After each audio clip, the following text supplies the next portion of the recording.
The afternoon sun bore down on the frontier town, turning its main street into a river of heat and dust. Wagons clattered, boots stomped, and saloon doors swung as laughter spilled out into the street. But at the far end of that street came a figure so small and frail, she almost seemed a shadow, just a child, barefoot, her dress torn and hanging loose. Her hair, once carefully brushed by a mother's hand, now tangled and streaked with dust. The girl was no more than 10 or 11, thin from hunger, clutching a tiny bundle wrapped in cloth. Inside that bundle lay all she had left of her mother, a scarf, a keepsake, a memory she refused to surrender. Her eyes, wide and dark, scanned the crowd not with boldness but with silent hope that maybe, just maybe, someone might show mercy. But this town had long forgotten mercy. A pair of men lounging outside the saloon spotted her first. One spat into the dust and chuckled, nudging his companion. "Look at that scarecrow," he sneered. "Rags and bones. Ain't worth a dime." Their laughter rang sharp, drawing the attention of others. Soon more joined in, each mocking word another lash. "She's nothing but a beggar," another shouted, tossing a scrap of bread into the dirt. "There's supper for you, girl." The girl paused, her shoulders trembling. Her empty stomach ached, but she refused to bend down for that scrap. She hugged her bundle tighter, fighting back the tears that burned at the corners of her eyes. She would not let them see her cry. But the crowd grew crueler. Men jeered, women turned their faces, and even children laughed. It was as though the whole town found sport in the misery of a motherless child. Her bare feet left faint prints in the dirt as she tried to pass through, but the voices followed her, mocking, echoing, cutting deep. And then came the sheriff, broad-shouldered, smug, his badge shining against his vest. He tipped back his hat, surveyed the scene, and instead of stopping it, he laughed along with the rest. "Best crawl back to the prairie, girl. Town's got no room for strays." At that her fragile courage cracked. She stumbled, clutching her bundle as the laughter swallowed her whole. The girl's knees hit the dirt when a townsman shoved her bundle from her arms.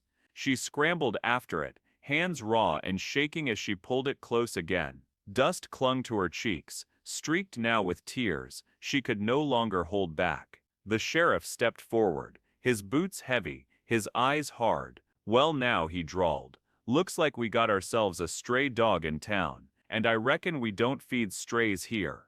His words, backed by the badge on his chest, cut sharper than any whip. The crowd roared with cruel approval. One man kicked dirt in her direction. Another leaned down, sneering, "Ain't no one coming for you, girl. Best learn the world don't care." The girl lowered her head, her small body trembling. She clutched the bundle like a shield, though it offered no protection. Each cruel laugh was a reminder of what she'd lost. Her mother's voice, her father's presence, the home that once was, all gone. Only hunger, loneliness and jeers remained. The sheriff folded his arms, his smirk widening. "Best run along before someone gets it in their head to run you out themselves." His meaning was clear. She wasn't welcome, not here, not anywhere. The girl rose shakily to her feet, dust clinging to her dress, her pride barely holding her upright. She wanted to scream, to beg, but no sound left her lips. Instead, she turned slightly,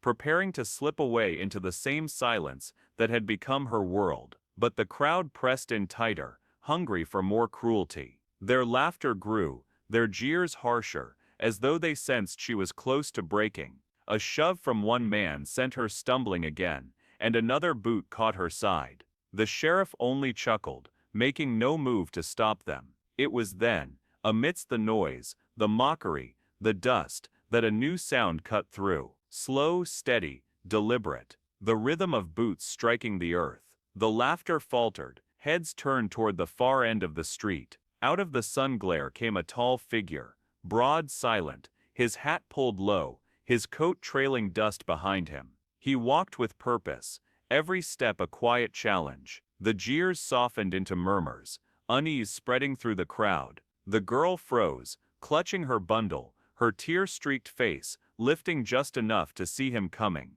A cowboy, he walked like a man who had seen too much and feared nothing. Dust clung to his coat, the edges frayed from years of trail miles. A shadow of stubble lined his jaw, his eyes hidden beneath the brim of his hat. He wasn't loud, didn't shout, but his very presence pressed down on the square like a storm rolling in. The sheriff's smirk faltered for a moment before returning. "Well, looky here," he called, his voice louder than before, as though to mask unease. "Another drifter thinking he can play hero." The townsman laughed nervously, emboldened by the badge but unsettled by the cowboy's silence. He stopped just a few paces from the girl, his shadow falling across her small form. She trembled beneath it, clutching her bundle tighter, her wide eyes darting between him and the men who mocked her. The cowboy's gaze swept the crowd slowly, like a man measuring each face. When he finally spoke, his voice was low, steady,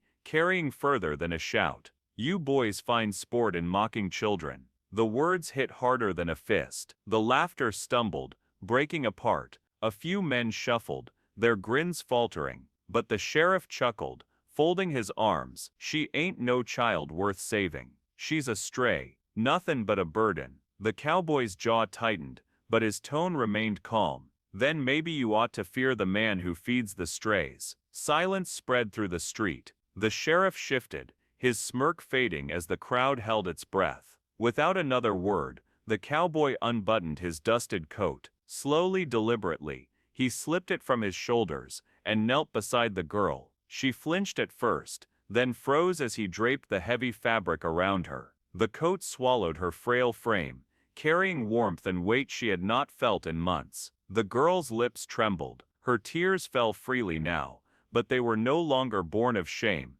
They were disbelief. The cowboy straightened, his broad shoulders casting a shield of shadow over her. His hand rested lightly on her shoulder, steady and sure. His eyes locked on the sheriff. "She rides with me now," he said. The words cracked the silence like thunder. Gasps rippled through the crowd. A rancher's wife covered her mouth. The blacksmith frowned, shifting on his feet. The sheriff's smirk soured into a scowl. "You don't know her," the sheriff spat. "Why take on another mouth to feed? Why stake your name on a beggar?" The cowboy's expression didn't change. His voice, calm as stone, carried weight, because a man's worth ain't measured by the gold in his pocket, but by the promises he keeps. And I just made one. The crowd stirred uneasily. For the first time, the authority of the badge seemed weaker than the quiet conviction of a single man. The sheriff's hand twitched near his holster, but he stopped. Something in the cowboy's gaze froze him cold. The townsmen shifted, their bravado slipping away like sand through fingers. The girl clutched the coat tighter around her shoulders, her eyes fixed on the cowboy, as though he were a figure from a dream. For so long she had known only cruelty, yet here stood a man who offered protection without asking anything in return. He bent slightly, extending a hand. For a moment she hesitated, fear, doubt, disbelief battling inside her. Then slowly, she placed her small hand in his. His grip was strong, steady, reassuring. The cowboy turned, still holding her hand. With measured steps, he began leading her toward his horse, standing tall at the edge of the square. The crowd parted in silence. No one dared speak. No one dared move. The sheriff muttered under his breath, but he did nothing. Every step they took was a defiance, a declaration. One man had chosen kindness, and the town's cruelty could not stand against it. At the horse, the cowboy lifted her easily into the saddle. She clutched the coat close, eyes wide as she looked down at the town she once thought might offer her a home. Now she saw only strangers, faces that had mocked, jeered, and turned away. The cowboy swung into the saddle behind her. With a steady hand, he took the reins. For a heartbeat, he looked back across the square, meeting the eyes of every man and woman who had stood by in silence. "She's not alone anymore," he said quietly. Then the horse surged forward, carrying them both away in a cloud of dust. The town's noise faded with each hoofbeat, swallowed by the wide open prairie. The girl looked back once, seeing the figures shrink into the distance, then buried her face in the cowboy's coat. For the first time, she allowed herself to breathe without fear. The prairie stretched endlessly, golden under the sinking sun. The cowboy rode steady,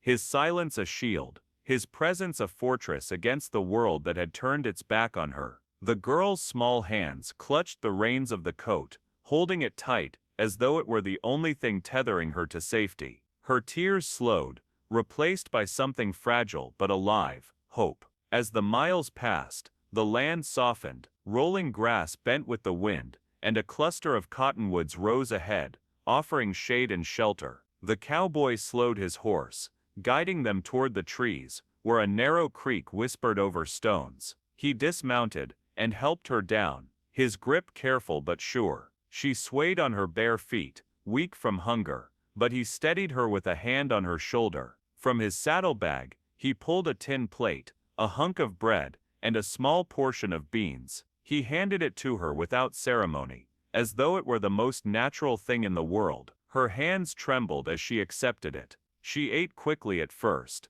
then slower, savoring each bite as though it were a treasure. The cowboy sat across from her, silent, watching the fire he had built flicker in the darkening sky. When her hunger eased, she looked across the flames, her voice soft and uncertain. Why did you help me?" The cowboy tilted his hat back, his eyes steady. His words came simple, unadorned, but heavy with meaning.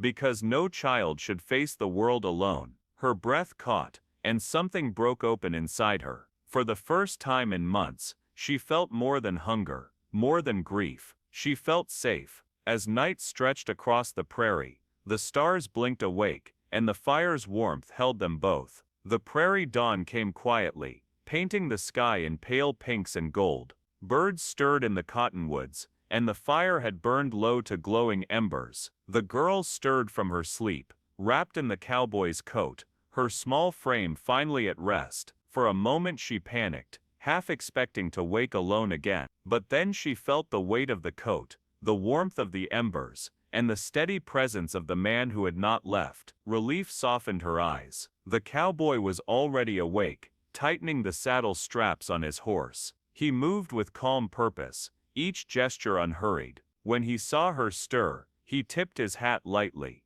"Mornin'." She sat up slowly, still clutching the coat. Her bundle lay beside her, untouched. For once it was no longer the only thing keeping her grounded. She had someone beside her. He brought over a canteen, offering her water. She drank, then looked at him with cautious curiosity. Where are we going?" The cowboy's gaze drifted toward the horizon, away from the dust, toward someplace better. Her lips trembled. Will I be a burden?" He crouched beside her, his weathered face steady. "You'll be a child. That's what you're meant to be. Let me worry about the rest." Tears welled in her eyes again, but this time they weren't from sorrow. They were from a fragile joy she barely recognized. Slowly she nodded. He helped her into the saddle once more, then swung up behind her. Together they rode into the rising sun, the prairie opening wide before them. Each hoofbeat carried her farther from jeers,